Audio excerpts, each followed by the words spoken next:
Una terrible explosión frente a un hospital en Gaza deja cerca de 500 muertos. Jamás culpa a Israel, pero Israel niega estar involucrado. Entérese cuáles son las versiones que se manejan hasta el momento. Un nuevo fracaso para el republicano Jim Jordan. Tiene que suspender la votación para elegir al presidente de la Cámara de Representantes porque no tiene votos suficientes de su mismo partido. Se incrementa la crisis en Guatemala a raíz de los bloqueos. Un comando armado dispara contra manifestantes provocando un muerto y a varios heridos. Luchan para que 2 medicamentos sean cubiertos por su seguro médico. Su función principal, tratar a los enfermos con diabetes, pero buscan aprobación para usarlos para bajar de peso. Migrantes en Nueva York con dificultades para tener un lugar donde vivir permanentemente. Una propuesta no les va a permitir estar en los albergues por más de 2 meses y los obligaría a buscar un nuevo techo. También sufren los migrantes al otro lado de la frontera. Activistas se quejan de que las autoridades llegan a los albergues para asustarlos y criminalizarlos. Así iniciamos cierre de edición.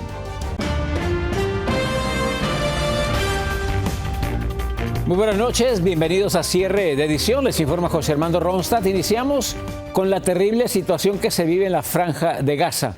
La guerra entre Israel y Hamás sigue cobrando vidas. Este martes un misil destruyó un hospital en la ciudad de Gaza, causando la muerte de cientos de palestinos. Dayani López ha seguido muy de cerca todo esto. Dayani, muy buenas noches. Adelante. José, muy buenas noches. La destrucción y la pérdida de vidas humanas que ha dejado este bombardeo es verdaderamente terrible. Autoridades palestinas señalan que contabilizan al menos 500 muertos de todas las edades. Mientras tanto, Israel, como Hamás, niegan ser los responsables de este crimen de guerra. Ese es el momento exacto en el que el Hospital Bautista Anglicano Al-Ali, en la ciudad de Gaza, con cientos de pacientes, heridos, personal médico y hasta familias refugiándose de la guerra, fue blanco de un misil. Instantáneamente, cientos de ellos murieron mientras otras docenas quedaron gravemente heridas. Este reportero palestino describe que los cadáveres y la sangre estaban por todas partes, bajo la oscuridad, los escombros y las llamas que quedaban, mientras los socorristas se apresuraban a rescatar a los sobrevivientes. Por su parte, los heridos eran llevados a toda prisa a otro hospital cercano, donde médicos y enfermeros, abrumados por la devastación, trataban de salvar a docenas de pacientes, incluso entre los pasillos por la falta de camas y cuartos. Healthcare is not a target. It should never be a target of anyone in conflict. That is enshrined in international humanitarian law. And we're seeing this breached again and again and again over the last week. And it has to stop. It must stop. El atroz ataque ha sido condenado alrededor del mundo. La Organización Mundial de la Salud señala que por el momento se registran más de 500 fatalidades, pero esta cifra incrementaría con el paso de las horas. Mientras tanto, las fuerzas de defensa de Israel dijeron que este misil no fue un ataque de ellos. Intelligence from few sources that we have in our hands indicates that the Islamic Jihad is responsible for the failed rocket launch which hit the hospital in Gaza. Por otro lado, el grupo Hamás también señala que no es culpable y señaló a Estados Unidos como uno de los responsables por el apoyo a Israel. La Organización Mundial de la Salud señala que en lo que va de este conflicto se registran 115 ataques a centros médicos, 51 de ellos en Gaza, con 15 trabajadores de la salud muertos, 27 heridos, 24 instalaciones de salud afectadas y dañadas en Gaza. Esto, obviamente, antes de este horrible ataque al hospital Al-Ali. José, seguiremos al pendiente. Una horrible situación. Esperemos que pare. Gracias a Dayanis. Este miércoles, la cumbre prevista entre el presidente Joe Biden y líderes de Jordania, Egipto y la autoridad palestina se ha cancelado después de una explosión en un hospital en Gaza que cobró la vida de por lo menos 500 personas entre civiles y funcionarios de salud. El ministro de Relaciones Exteriores dijo que no tenía sentido celebrar esta cumbre en el momento crucial que vive la región y que la prioridad es de detener la guerra. Biden tenía previsto viajar a Jordania después de su paso por Israel. Y la Cámara de Representantes sigue sin presidente. La discordia entre los republicanos continúa. Ahora, una vez más, impidieron que Jim Jordan en esta primera votación no lograra los votos suficientes para convertirse en el nuevo líder del Congreso. Desde Washington, Alfredo Miranda nos tiene las reacciones. El congresista Jim Jordan no pudo conseguir los votos suficientes para convertirse en el nuevo presidente de la Cámara de Representantes en la primera votación realizada este martes. Jordan obtuvo el mismo número de votos que yo en la primera ronda. La diferencia es que hay reglas y podemos sentarnos y hablar con los disidentes y continuar. Jordan solo podía perder 4 votos, sin embargo fueron 20 los legisladores que votaron en su contra. El fracaso llevó a la conferencia republicana a reunirse inmediatamente con los disidentes, anticipando una segunda votación para esta noche. Sin embargo, tras horas de negociaciones, no se llegó a lograr el apoyo suficiente. Creo que existe una fuerte oposición a la perspectiva de Jim Jordan, no solo de nuestro lado del pasillo, sino dentro del propio grupo republicano. Si eso se mantendrá, si será estable o no, aún está por verse. Legisladores de la extrema derecha del Partido Republicano, los mismos que expulsaron a McCarthy, brindaron su apoyo manifiesto a Jordan, quien es también de la línea conservadora. ¿Por qué se oponen a Jim Jordan? Denme sus razones para votar en contra. ¿Es solo porque están enojados? Ese no es un mensaje. Díganle a los estadounidenses y expliquen su voto. Expliquen a quién apoyan. Espero que mis colegas lo hagan y veremos cómo se desenvuelve esto. Varios antecedentes perjudican a Jim Jordan en el proceso de conseguir apoyo, entre ellos su afinidad con la extrema derecha de su partido, ser el fundador del extremista Freedom Caucus y la relación con Donald Trump, especialmente por su posición de negar el resultado de las elecciones del 2020. Si va a ser líder de esta conferencia durante un ciclo de elección presidencial donde particularmente hay primarias en todo el país, debe ser fuerte y reconocer que Trump no ganó la elección y tenemos que seguir adelante. La segunda votación, que debió realizarse esta noche, fue suspendida hasta mañana a las 11 de la mañana con el propósito de encontrar más apoyo. Si lo conseguirá o no, es algo que aún está por verse. Desde Washington, Alfredo Miranda, Noticias Estrella TV. En otras noticias, este martes el expresidente Donald Trump reapareció en una corte de Nueva York. Esta es la tercera semana de su juicio civil por fraude. En su arribo, fiel a su costumbre, no dudó en atacar a la fiscal Letitia James y del proceso que abrió en su contra, en donde busca imponer $250 millones en multas al magnate. Trump dijo estar en medio de una cacería de brujas y reclamó la falta de jurado en su juicio. Pasamos a la información de Guatemala, en donde luego de varias semanas de manifestaciones y bloqueos de calles, los actos de violencia se han desatado, ya se reportan muertos, también heridos. José Flores nos tiene el siguiente reportaje. Un hombre fallecido y 12 personas heridas es el saldo de varias balaceras que generaron hombres fuertemente armados que se han dedicado a desbloquear violentamente muchas de las carreteras que gran cantidad de personas tenían tapadas como parte de las protestas que los guatemaltecos llevan a cabo desde hace 2 semanas para exigir que se respeten los resultados de las elecciones de agosto pasado.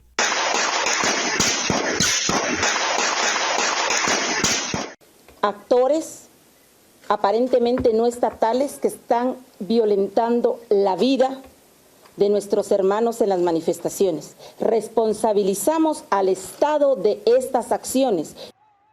En varios videos grabados por los manifestantes se aprecia cuando aparecen los hombres con armas de grueso calibre y luego de llegar al lugar donde estaban las personas empiezan a disparar de forma indiscriminada. Rechazamos los desalojos violentos por grupos fuertemente armados, los cuales, según los vecinos de los territorios, están vinculados con grupos del crimen organizado y el partido oficial. En otros lugares donde estaban manifestando más pobladores, también llegaron grupos de choque y empezaron a disparar y a golpear a las personas para disolver las manifestaciones, debido a que muchos manifestantes han sido atacados a balazos por hombres fuertemente armados en las últimas horas en distintos lugares. Las personas ya sienten temor y han quitado los bloqueos en distintos lugares del país. En Guatemala, José Flores, Noticias Estrella TV. En México, trabajadores del Poder Judicial realizaron un paro nacional. Alegan que el gobierno busca reducir varios de sus beneficios y las protestas terminaron en enfrentamientos. En la Ciudad de México se encuentra nuestro corresponsal Arturo Vega con todos los detalles. Trabajadores del Poder Judicial se han movilizado en la Ciudad de México y 5 estados más ante un posible recorte presupuestal de 15.450 millones de pesos que aseguran les afectaría directamente. La iniciativa del gobierno de Morena busca eliminar 13 de 14 fideicomisos que favorecen específicamente a magistrados y jueces. Por ejemplo, quitarían bonos, prestaciones, gastos de viaje y gasolina, además de pagos de casetas en carreteras. Es una crisis tremenda del comportamiento de jueces, de magistrados, de ministros. Y aprovecho para decirle a los trabajadores del Poder Judicial que no es con ellos, que ellos no van a salir perjudicados en nada. El presidente de México asegura que el objetivo es bajar el sueldo a magistrados y jueces. Sin embargo, los dos sindicatos del Poder Judicial han rechazado la reducción del presupuesto. Las protestas en algunos puntos de la capital escalaron y hubo enfrentamientos. Se podrían cerrar diversos juzgados y correr a mucho personal. Esto definitivamente afectaría al usuario, a la ciudadanía. Mientras los trabajadores tomaban las calles en la Cámara de Diputados, la oficial mayor de la Suprema Corte de Justicia de la Nación, Gisela Morales González, defendió el presupuesto del Poder Judicial para 2024 en los fideicomisos. Del conjunto de fideicomisos con los que cuenta el Poder Judicial, les podría decir, hay 6 que están vinculados directamente con derechos de los trabajadores. Fundamentalmente, los fideicomisos que están asociados a pensiones complementarias y apoyos médicos extraordinarios. La bancada de Morena considera que las protestas no los harán cambiar de opinión. La discusión sigue en el Congreso para su resolución esta misma noche. Desde la Ciudad de México, Arturo Vega Vivanco, Noticias Estrella TV. Después de la pausa regresamos con más noticias. Quédense con nosotros. 2 poderosos medicamentos para la pérdida de peso podrían ser costeados por seguros médicos. Y aumenta la crisis en las farmacias del país. Se avecinan más cierres de tiendas a nivel federal. Y denuncian a las autoridades mexicanas. Los acusan de atemorizar a los migrantes. Tendremos las imágenes y los detalles al regresar.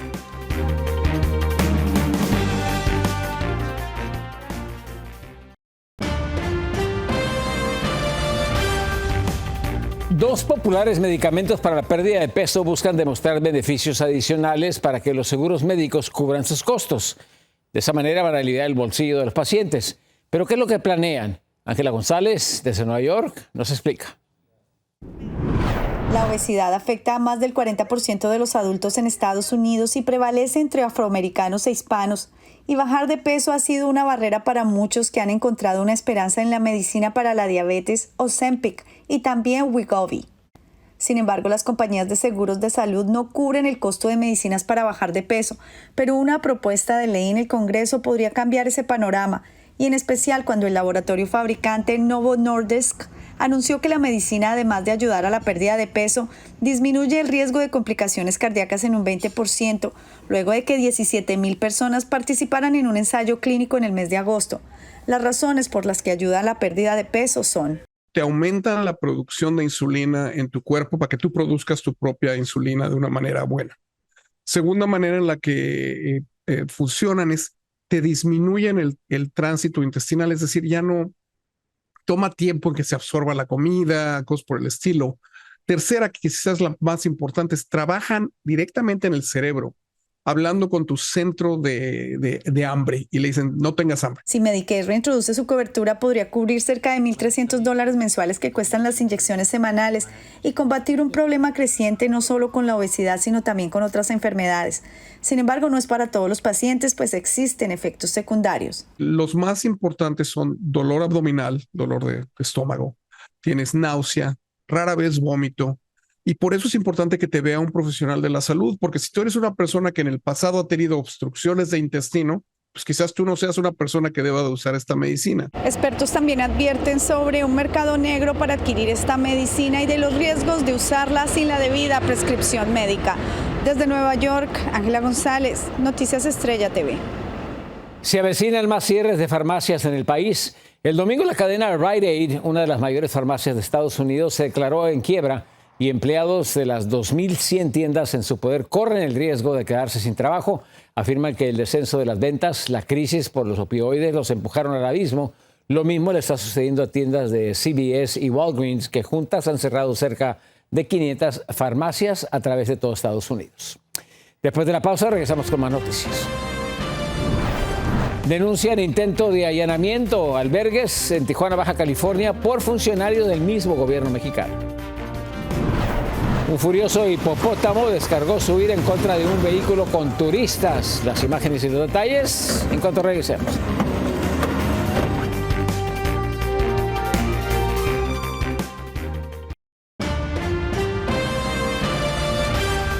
En Nueva York, los migrantes recién llegados se van a enfrentar a nuevas reglas impuestas en los albergues de la ciudad. Ahora solo tienen 2 meses para encontrar dónde vivir por sus propios medios. Laura Ortega nos tiene las reacciones. A partir de ahora, las familias de migrantes con niños hospedadas en albergues municipales recibirán un aviso de desalojo para que encuentren vivienda alternativa. Esto hace parte del plan de descompresión de refugios de la ciudad que han alcanzado su máxima capacidad. Pero para familias como estas que acaban de llegar de Venezuela, 60 días es muy poco para conseguir vivienda por su cuenta y dicen que la espera para una cita con inmigración es superior a 2 meses. Es demasiado poco. Ahorita estamos haciendo aquí para aplicar la cuestión del asilo. Me dicen que tenemos que agarrar una cita y esperar a que nos den la cita para poder meter el asilo. Porque la otra vez estuve aquí para meterlo cuando llegué, me dijeron que tenía que tener estable 8 meses por ser familia. Porque si fuera una persona sola, son 6 meses, pero que teníamos que darle la prioridad a la gente que ya está llegando al año. Y en el caso de nosotros, porque ella está embarazada, tenemos una niña discapacitada y de ruedas, y es fuerte. Más de 126.700 migrantes han llegado desde la primavera del 2022 a Nueva York y tan solo en una semana 4.000 hicieron su arribo, según la alcaldía. Organizaciones proinmigrantes han calificado de indignante y cruel los esfuerzos del gobierno local para destruir las protecciones del derecho a vivienda en la Gran Manzana. Es penoso y el dolor es muy penoso. Por eso es que yo creo que es una situación en la cual, bueno, hay que, por supuesto, buscar una solución, no echarlos así nomás, sino buscar una solución, porque viene el frío intenso en esta ciudad y no hay trabajo. Entonces, empezar a pensar realmente con responsabilidad y con criterios humanos el cómo acompañamos a toda nuestra gente en estos momentos, porque la gente no puede quedar en la casa. Para Noticias Estrella TV, Laura Ortega. Pasamos información desde Tijuana, Baja California, donde organizaciones pro-inmigrantes han denunciado el intento de allanamiento de varios uniformados de la Guardia Nacional y también por agentes de migración a un albergue donde se refugiaban decenas de mujeres y niños. Nuestro corresponsal de la frontera, Vicente Calderón, nos tiene la siguiente historia.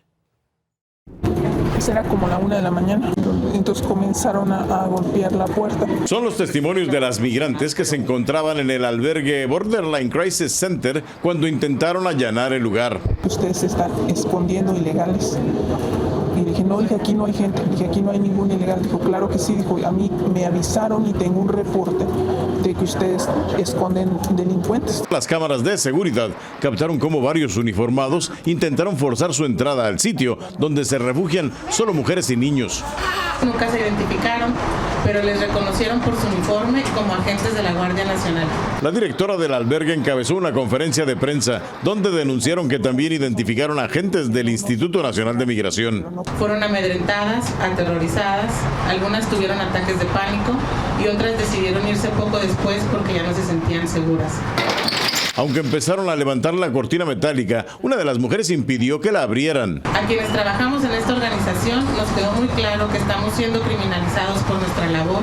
Varias organizaciones se unieron a este reclamo. No puede seguir sucediendo el seguir vulnerando a las personas que están teniendo todo el derecho de pedir. La Alianza para la Salud de los Refugiados reporta un aumento de migración por esta zona y también de maltratos. Esta doctora dice que quienes se suben al tren conocido como La Bestia se aplican un anticonceptivo al que llaman la vacuna anti-México. Si fue violada en La Bestia, es más probable que vuelva a ser violada. O sea, que vayan a ser varias veces. Y por esta razón es que buscan no embarazarse. El gobierno mexicano desplegó a la Guardia Nacional para evitar que los migrantes se acerquen a la frontera. Con frecuencia se les ve cerca de los albergues. Saben que es ilegal y de todas formas lo siguen haciendo. La Guardia Nacional puede detener migrantes irregulares, pero no alrededor de los albergues ni centros de ayuda.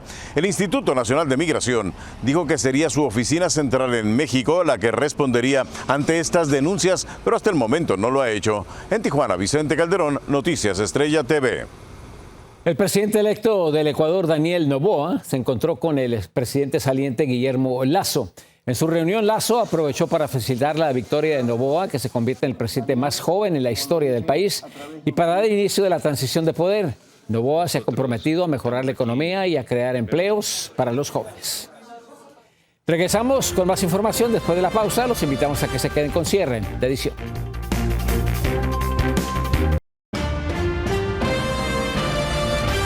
Imagínese ser víctima de un enorme hipopótamo. El tremendo susto lo llevó una pareja de estadounidenses que realizaban un safari en el espectacular delta de Okavango, en Moznagua, cuando un furioso animal atacó el vehículo donde se transportaban. Afortunadamente, el guía turístico reaccionó a tiempo y pudo ponerse en reversa, alejándolos del peligro. Muchísimas gracias por acompañarnos. A continuación, les recomiendo que vean a Juan Santos, que esta semana está de lujo acompañado por la hermosa Nitzia Chama en vivo. Yo soy José Armando Ronstadt. Muy buenas noches.